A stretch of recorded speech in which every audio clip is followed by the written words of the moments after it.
अच्छा राना शहजाद, आप दिफाई नुक्ता निगाह से एक तसलसल के साथ रिपोर्टिंग भी करते हैं और ऐसे वाक़यात से बखूबी आगाह भी हैं, भारत की हकीकत को भी बखूबी आप समझते हैं। पहलगाम वारदात जो है मोदी की दहशतगर्द ज़हनीत की अक्कासी तो करती है साथ, लेकिन वज़ीर दिफा ख्वाजा मोहम्मद आसिफ ने भी बड़ा ज़बरदस्त पैगाम दिया और बड़े अच्छे जिसे कहते हैं कि पंच डिलीवर किए उन्होंने कि मोदी अपनी औकात में रहें और जितनी नफरत और सियासत और हिंदुत्व का प्रचार भारत में हो रहा है वो भारत के अपने लिए ही ख़तरनाक है, अंदरूनी तौर पर शिकस्त और रेख्त का शिकार होगा भारत। इस हवाले से आप क्या कहेंगे कि जो फैक्ट्स हैं वो क्या बता रहे हैं?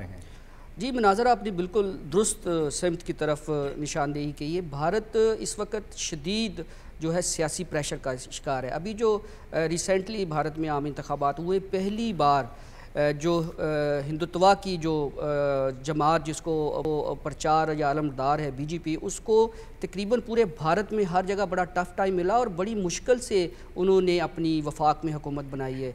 कांग्रेस ने पहली बार जो है वो बहुत ही अरसे बाद कम बैक किया और बड़ा शानदार कम बैक किया है। तो इस वक्त मोदी को जो है वो अपनी सियासी महाज पर भी बहुत शदीद मसाइल का सामना करना पड़ रहा है। और मैं एक और हक़ाइक़ की तरफ रोशनी डालता चलूँ कि पाकिस्तान की मईशत को अभी हमने टेक ऑफ करना शुरू किया है। अल्हम्दुलिल्लाह मौजूदा हुकूमत ने बड़ी अच्छी पॉलिसियाँ दी हैं, तो ये भी दुश्मन की आंख में बड़ा खटकती हैं कि पाकिस्तान जो है वो टेक ऑफ ना कर जाए। और जब भी पाकिस्तान ने टेक ऑफ करने की कोशिश की है, भारत ने कभी LOC का महाज खोल दिया, कभी आपने लाइन ऑफ एक्चुअल कंट्रोल जो LCA है जो हमारी, वहाँ पर खोल दिया, कभी आप इंटरनेशनल बॉर्डर पर मूवमेंट शुरू कर देते हैं। और मसला ये है कि आज जो उन्होंने ये यकतरफ़ा इक़दाम किए हैं कि इंडस वाटर ट्रीटी को उन्होंने यकतरफ़ा मुअत्तल कर दिया, इसी तरह और जो पाकिस्तान मुखालिफ इक़दाम किए हैं, तो पाकिस्तान ने टिट फॉर टैट जो जवाब दिया है वो बड़ा ही मौसर ठोस दिया है। अभी इसकी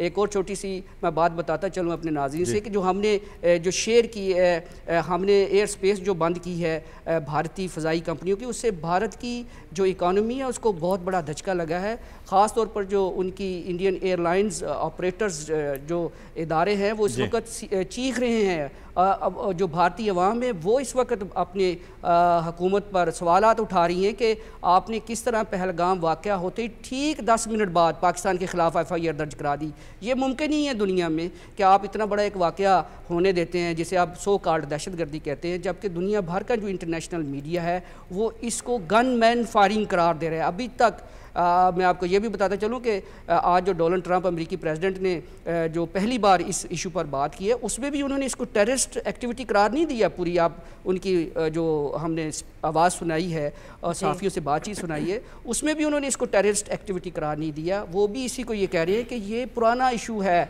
दोनों मुल्कों के दरमियान, कश्मीर का मामला, इसको हल होना चाहिए। और जब पहली बार डोनाल्ड ट्रंप जो अमेरिकी सदर बने थे तो उन्होंने, आपको याद होगा, ये बाकायदा सालसी की पेशकश की थी कि हम इस मामले को ख़त्म करना चाह रहे हैं पाकिस्तान और इंडिया के दरमियान। तो मैं आपको ये भी बताता चलूँ कि जो दुनिया है वो तो इस मामले को तस्लीम ही नहीं कर रही, ये टेररिस्ट एक्टिविटी है। और ये पाकिस्तानी रियासत की मीडिया की बड़ी कामयाबी है कि हम भारत का जो हॉस्टाइल प्रोपेगेंडा था उसको बड़ी मुदब्बर और मुदल्लल अंदाज में ना सिर्फ निगेट किया है, बल्कि हमने जो काउंटर बयानियाँ दिया है वो दुनिया उस बयानिया को तस्लीम कर रही है। और जो एक स्टेट स्पॉन्सर्ड टेररिस्ट जो एक्सपोर्ट है, हमारा बयानिया अब दुनिया तस्लीम कर रही है कि भारत स्टेट स्पॉन्सर्ड जो टेररिज्म है वो एक्सपोर्ट कर रहा है। और एक्स जो प्राइम मिनिस्टर है कनाडा के जस्टिन ट्रूडो, उनका बयान ऑन रिकॉर्ड है कि भारत टेररिज्म को फ़रोग़ दे रहा है। UK में हो रहा है, अमेरिका ने इटसेल्फ वो भारत को कहा है कि आप हमारे मुल्क में आके दहशतगर्दी